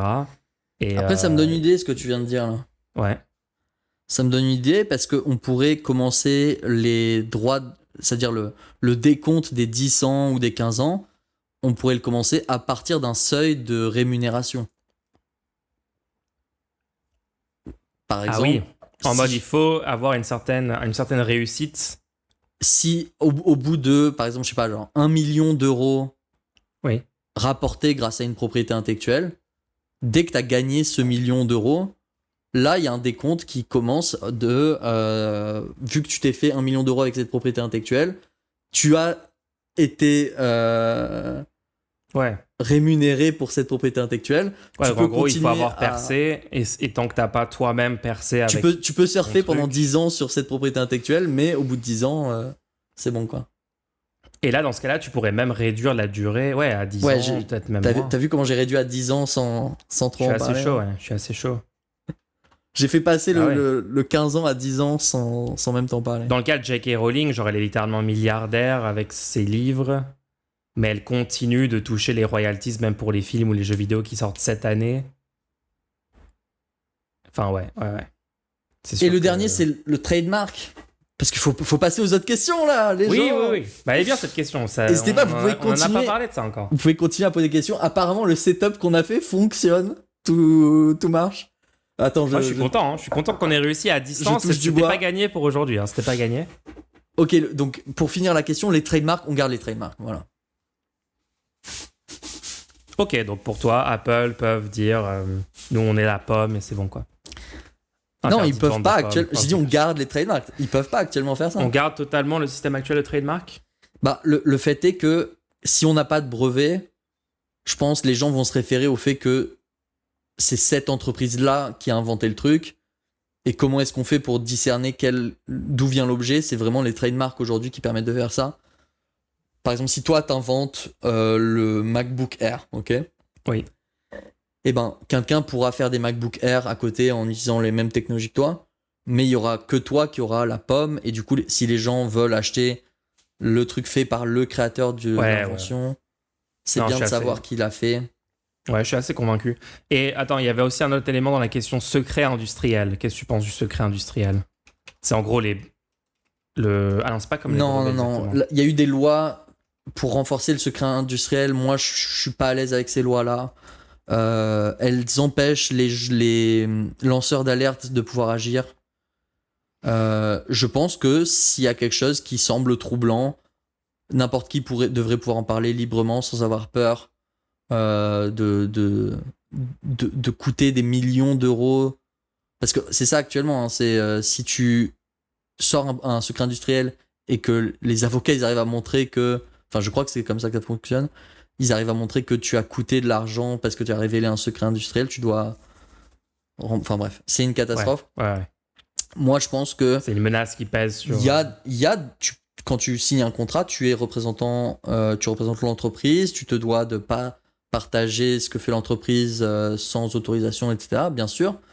Maintenant, je pense qu'il faudrait limiter un peu les secrets industriels pour qu'on puisse révéler certains procédés industriels si on pense qu'ils sont problématiques, sans avoir peur trop pour Ouais. notre vie, quoi. En France, le secret industriel était encadré principalement par l'article machin du Code de l'environnement.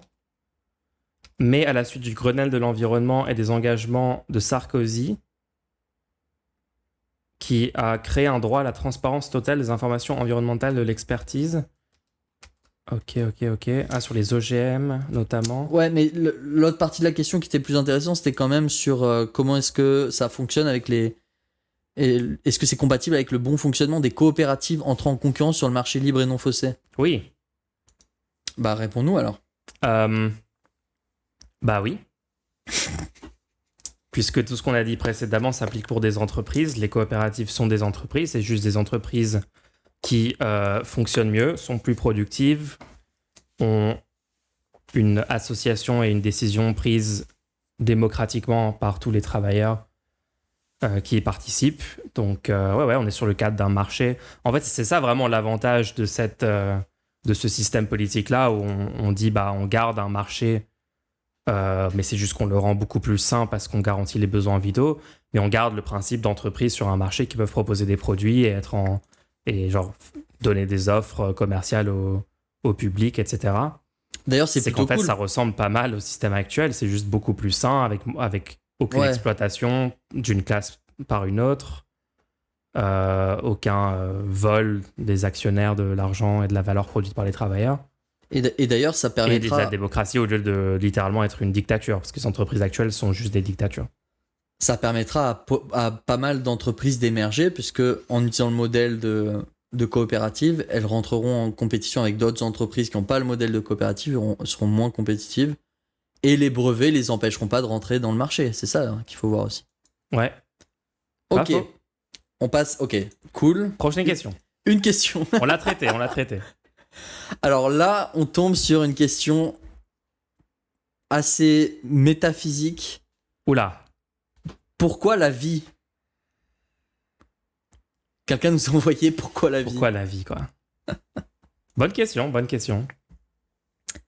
Alors, Vas-y, je te laisse commencer. ok, si tu veux. En fait, moi, il y a toujours un truc que je me dis. Attends, on va répondre premier degré à la question. Moi, je vais répondre pourquoi la premier vie. degré, c'est parti. Pourquoi la vie? Let's Parce go, que, en c'est fait, il y a eu des mutations. Il y a eu en permanence des mutations sur les êtres vivants, etc. Tout ce qui n'a pas pu vivre est mort. Techniquement, hein. Et donc, au fur et à mesure, ce qui peut vivre continue de vivre, se reproduit, ne meurt pas. Et du coup, si vous imaginez un arbre des possibles de tout ce qui est possible qui pourrait exister, et que vous coupez toutes les branches des trucs qui sont morts parce qu'ils n'étaient pas viables, vous arrivez avec une seule branche qui est la vie. Nous, du coup, actuellement, en train de parler de bail acquisitif, en train d'envoyer des photons pour s'entendre. On aime bien. Je sais que tu as un avis sur la définition de la vie. Par exemple, est-ce qu'il y a une vraie différence au niveau du statut d'être vivant entre un humain et un caillou? Oula. Ou un humain et ChatGPT? Ah, Qu'est-ce que ça veut dire ok. être vivant exactement? Ouais, en fait, c'est assez intéressant parce que je crois que. Est-ce qu'on est vraiment vivant? Le vivant, c'est un construit complètement artificiel, le sens vivant. Quand on demande aux gens de décrire ce que c'est la vie, ils ont énormément de mal. Il y a les scientifiques qui vont définir ça comme un composé organique, mais du coup, tu te dis, bah, si demain on trouve quelque chose qui fonctionne exactement comme nous, mais qui est fait avec des matériaux non organiques. C'est quoi? Je vais juste taper la vie sur Wikipédia pour voir c'est quoi. Non, fais pas ça. On va tomber dans un rabbit hole énorme. Est-ce que le but du podcast, c'est pas de tomber dans des rabbit holes? Non, parce qu'on a des questions. D'ailleurs, n'hésitez pas à poser des questions, mais on a des questions. Du coup, je pense qu'on a fait le tour sur la vie. Moi, j'ajouterais... On a fait le tour sur la vie, mais... La vie, ça y est, on a résolu le problème. La vie, c'est bon, ok? Non, mais pour moi... La vie n'a aucun sens et il faut soi-même se construire un sens à sa propre vie. Je pense qu'on peut rappeler un peu Après, ouais, pourquoi la vie? Ce truc-là aussi. Pourquoi la vie? On n'en sait rien. On n'en sait rien. Et on est perdu sur un caillou qui flotte dans l'espace et il faut qu'on détermine nous-mêmes nos propres objectifs de vie, nos propres fondements, nos propres principes et nos propres objectifs et qu'on... Si on veut continuer, c'est pas facile, hein. Si on veut continuer sur cette question, moi il y a juste un truc que j'ai à dire. Quand on réfléchit au sens de la vie, on comprend vite, très rapidement, que toutes les questions d'efficacité, d'efficience sont pas hyper logiques puisqu'il n'y a pas de but intrinsèque à la vie. Quand tu parles d'efficacité, de productivité, c'est pour accomplir un objectif. Oui. Si cet objectif il n'est pas intrinsèque à l'existence, il n'est pas propre à l'existence. Le fait d'exister n'implique pas un objectif. Toutes les questions d'efficacité et d'efficience, on ne peut pas se les poser tant qu'on ne s'est pas mis d'accord sur des objectifs. C'est pas faux. Donc, posez-vous la question, quel est mon objectif? Parce que à chaque fois qu'on vous dit d'être efficace, c'est au sens de être efficace pour pouvoir accomplir cet objectif. Demandez-vous, pourquoi est-ce que on me demande d'être efficace? Par exemple, si on vous demande d'être efficace à votre travail, vous acceptez d'être efficace à votre travail si vous le voulez bien pour obtenir un salaire, mais dans ce cas-là, prenez pas juste pour acquis que vous obtenez un salaire. C'est pas le but d'obtenir le salaire. Demandez-vous quel est l'objectif. Parce que je crois que pour beaucoup de gens, l'objectif, ils vont l'hériter de la culture, de leurs parents, de leurs patrons. Ils vont se dire, le but, ça a l'air d'être ça. Mais en fait, il n'y a pas de but intrinsèque, il n'y a pas de but propre à la vie. Et finalement, les petits moments que vous passez où vous croyez que juste vous êtes en train de rien faire, c'est ça la vie, c'est pour ça que vous faites tout le reste. Exactement. Bien dit, hein. Pour conclure, les gens, on va tous mourir à un instant donné, donc j'avais faut essayer de s'amuser. Non, attends. On aurait pu non, mais je dis ça pour amener un truc positif. Et voilà. On va tous mourir à un instant donné, on sait pas quand ça sera, donc essayons de s'amuser quand même le plus possible pendant qu'on n'est pas encore dans un état J'essaie de faire un truc sympa et il revient avec un YOLO juste derrière, tu vois. Mec, je sais pas, rappeler ça, moi, franchement, rappeler ça à des gens, parfois, ça permet aux gens de genre se rendre compte que faudrait peut-être faire des trucs marrants dans leur vie, tu vois. Peut-être des gens méga alignés, oui, etc. non, c'est vrai. Mais c'est ce que je dis, genre. Partir du doing. Ils veulent absolument. Tu sais, ils sont carrés, tu sais, ils sont complètement carrés tout le temps. Franchement, des fois, juste dites bonjour quand vous passez à la caisse, genre. Parlez aux gens que vous croisez. Ouais, genre. essayez de parler aux gens, ouais. Parce que sinon, vous laissez passer la vie, justement. On disait pourquoi la vie ? Pour ces petits moments. Voilà, hop. T'as déjà été dans une pièce avec plein de gens qui sont là pour un truc officiel et du coup personne se parle. Oui, bah oui. Et il y a un silence généralisé et là d'un coup tu romps le silence en posant une question genre hyper chill et ça change totalement l'état d'esprit et la vibe de toute la pièce et tout le monde se dit mais en fait on peut juste se parler, on est des humains, on n'est pas obligé de respecter des normes sociales ou alors quand il y a des protocoles officiels, des protocoles bien définis. Juste, tu romps le protocole et les gens, ils se dérident d'un seul coup, genre « Ah oui, mince, je suis pas littéralement un robot censé effectuer... » Oui. La dernière fois, j'étais à la pharmacie, je donne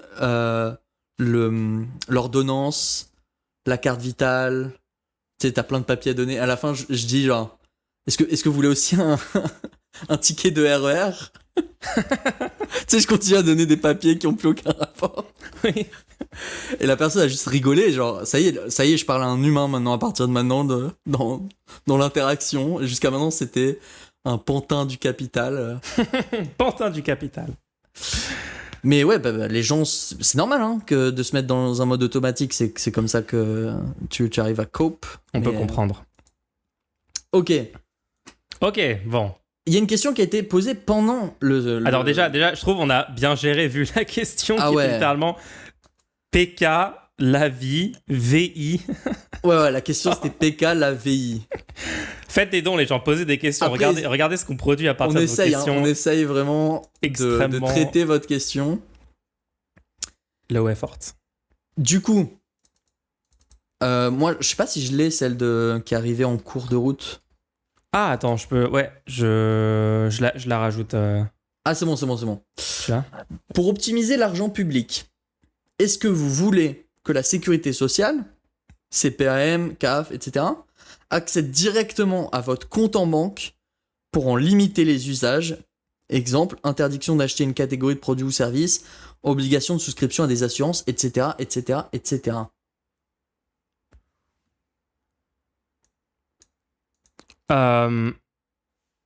Non. Moi, j'aime pas ça. Hein. Accède directement à votre compte en banque. Moi, ouais. Non. Moi, c'est pour ça que j'ai envie de me battre pour garantir les besoins vitaux et non pas donner de l'argent aux gens. Parce que je veux pas qu'on tombe sur cette pente glissante où après on va regarder comment les gens dépensent leur argent, etc. Moi, je veux garantir les besoins vitaux pour que les gens n'aient pas besoin d'avoir des aides supplémentaires financières.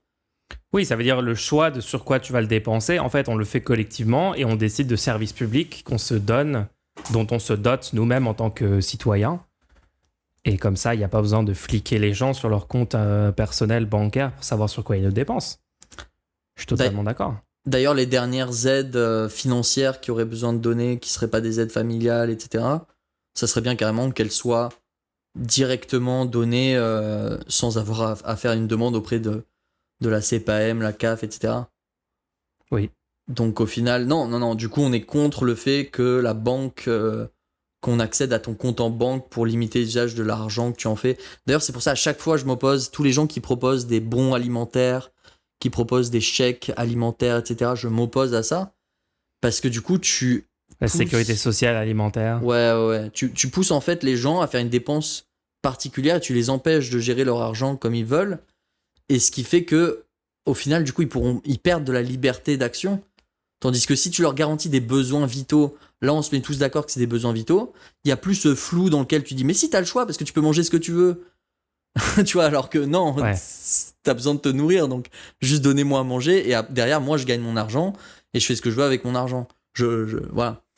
Puis en plus, ne pas faire ce flicage, ça fait aussi gagner beaucoup de moyens à l'État parce que, enfin, je sais pas si vous vous rendez compte à quel point actuellement, le nombre de personnes qui doivent être employées par Pôle emploi, plus toutes les CAF, etc., pour imposer aux gens au chômage, aux gens qui touchent le RSA et les autres prestations, etc., dont ils ont le droit de toucher, enfin, le niveau de flicage, toutes les personnes payées. Et leur travail, c'est littéralement tous les jours de se lever et au lieu de produire un truc utile pour la société, un produit ou un service ou une création ou quoi que ce soit, non, ils vont aller vérifier les comptes en banque privés des gens pour voir est-ce qu'ils touchent pas plus que ce qu'ils sont censés toucher, etc. Enfin, c'est un cauchemar, les gens. Rendez-vous compte à quel point on utilise de façon catastrophique les services publics, les gens, le travail disponible des gens. Enfin, c'est fou.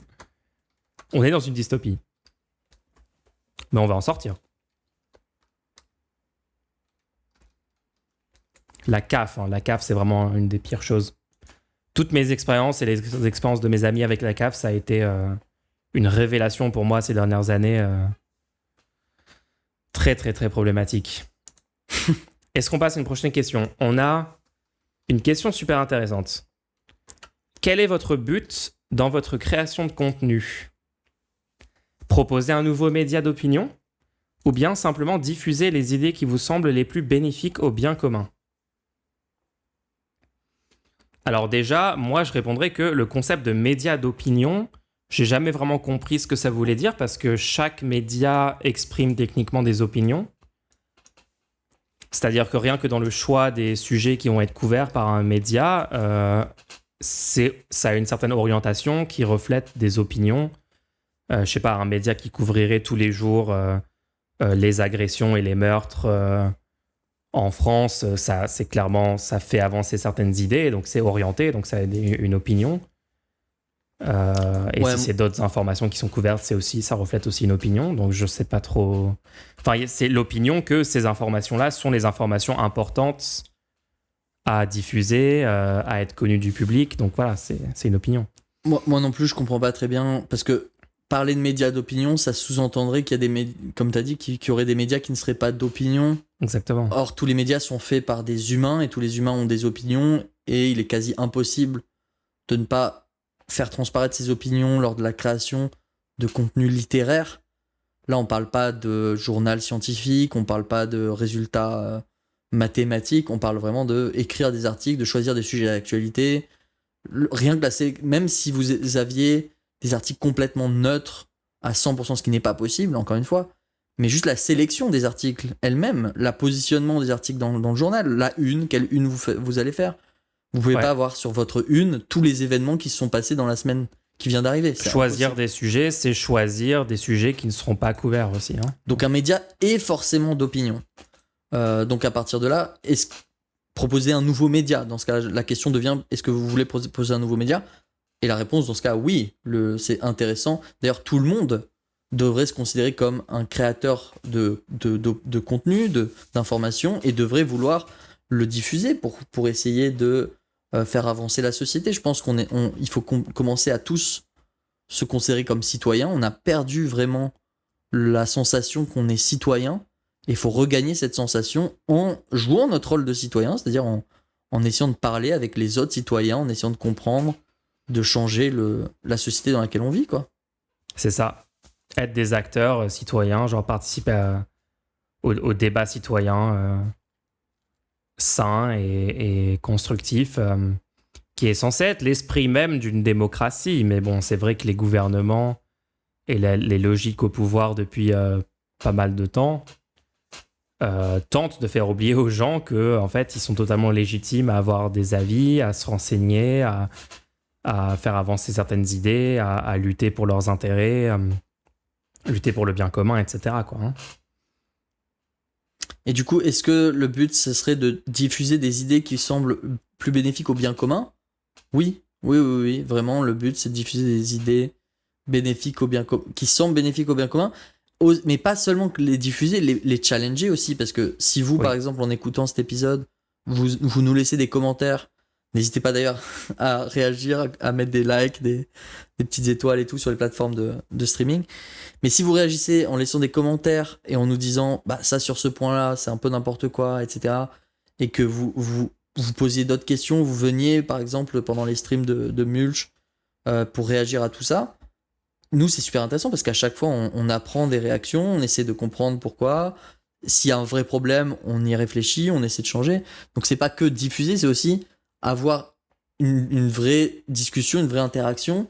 Ouais. Bah pour essayer de trouver, pas seulement diffuser des idées qui sont bénéfiques, mais trouver des idées qui semblent le plus bénéfiques possible pour le bien commun, le plus bénéfique et aussi le plus facile à diffuser, parce que une fois que l'idée, on a trouvé par exemple l'idée la plus bénéfique possible, mais que derrière personne peut facilement la comprendre ou la diffuser et qu'on n'a pas les moyens pour en parler, là aussi on a un problème, parce que pour que l'idée soit implémentée, il faut qu'elle soit pragmatique, il faut qu'elle soit concise, que les gens la comprennent et que voilà, donc il y a plein de optimiser la façon dont on communique l'idée pour que elle puisse être diffusée le plus possible. Ouais.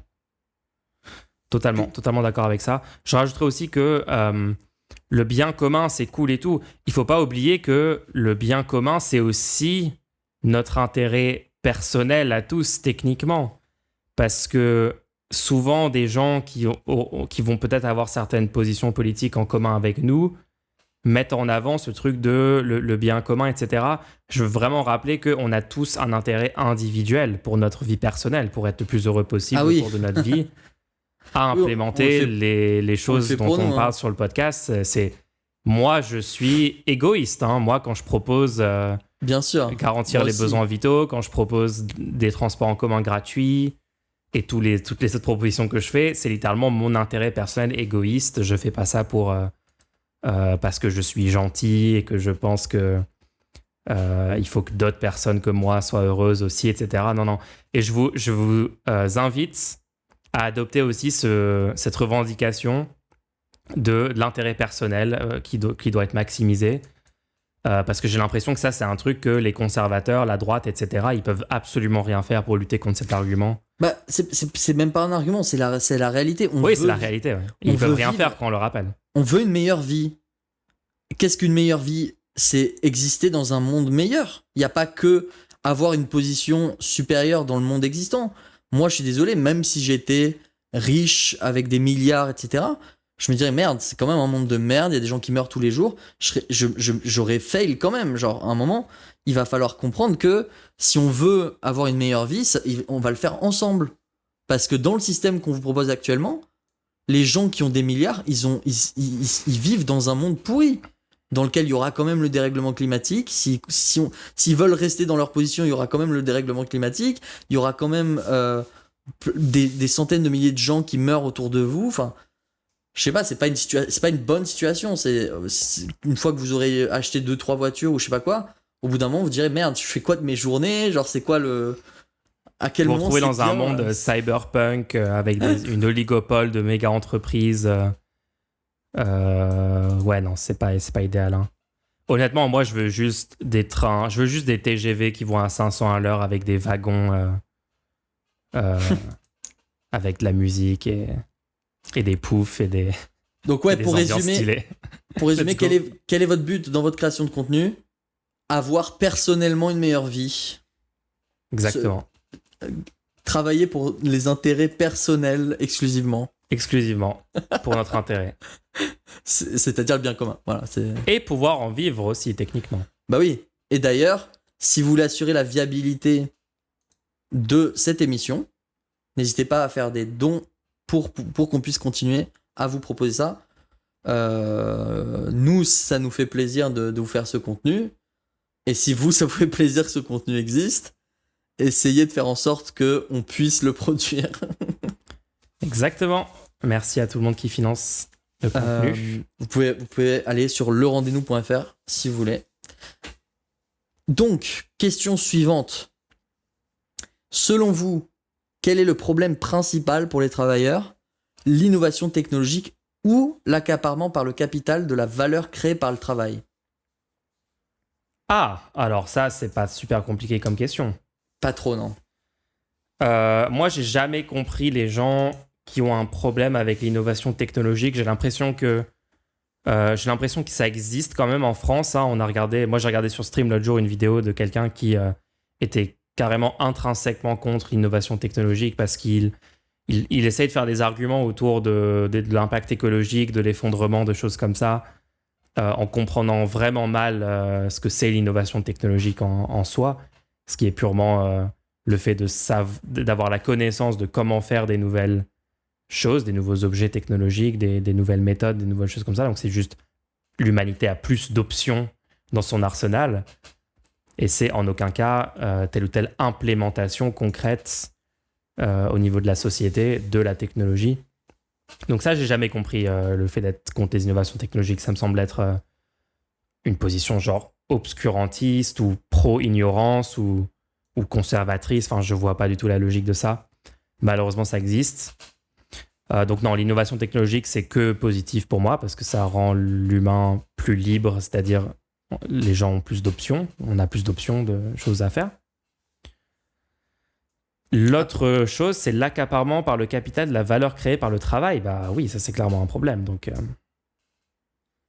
Mais après, ce qui est intéressant dans la question, c'est que ce qui pose problème au niveau des innovations technologiques, c'est qu'il y a de l'accaparement par le capital de la valeur créée par le travail.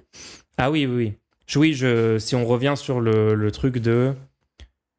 si on automatise un max la société, mais on reste dans un système de type capitaliste, ouais, ça peut fortement réduire les capacités de survie de tout un pan de la population qui se retrouve remplacé par des machines, quoi.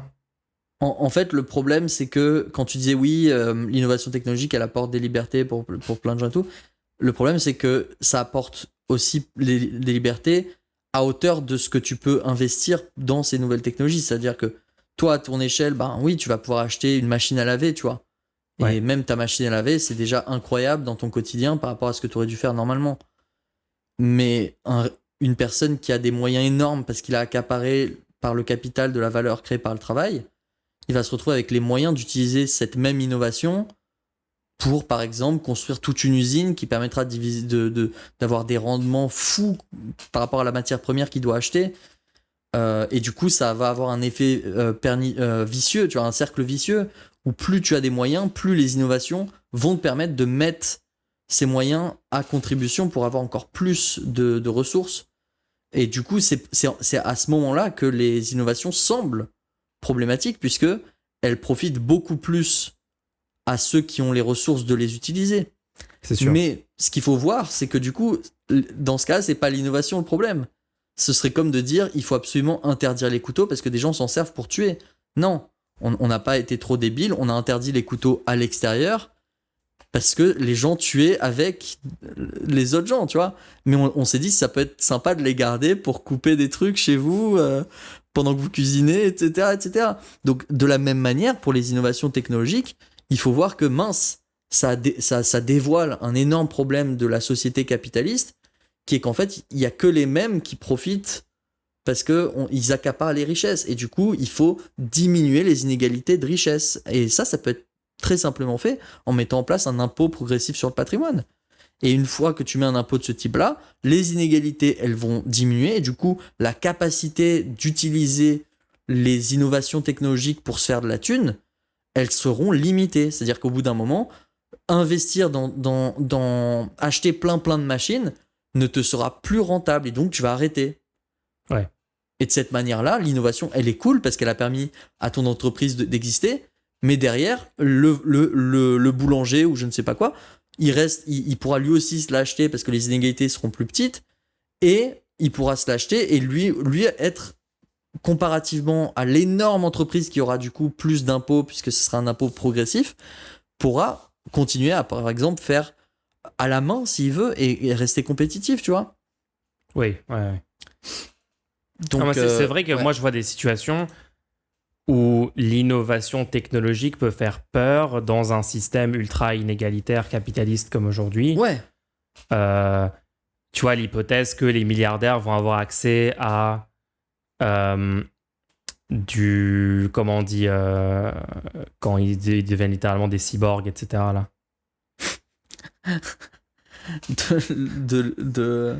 Du transhumanisme. Du transhumanisme. Imagine, ils commencent à avoir des upgrades où ils peuvent genre sauter hyper haut, vivre 500 ans, etc., etc. Genre, tu te dis, attends, est-ce qu'on n'est pas juste en train de créer une classe d'ultra puissants qui vont pouvoir maintenir encore plus leur pouvoir et leur mainmise sur la société avec ces innovations-là, parce que ça coûtera tellement cher à implémenter réellement ces innovations qu'il n'y aura que le top 0,1% qui pourra y accéder.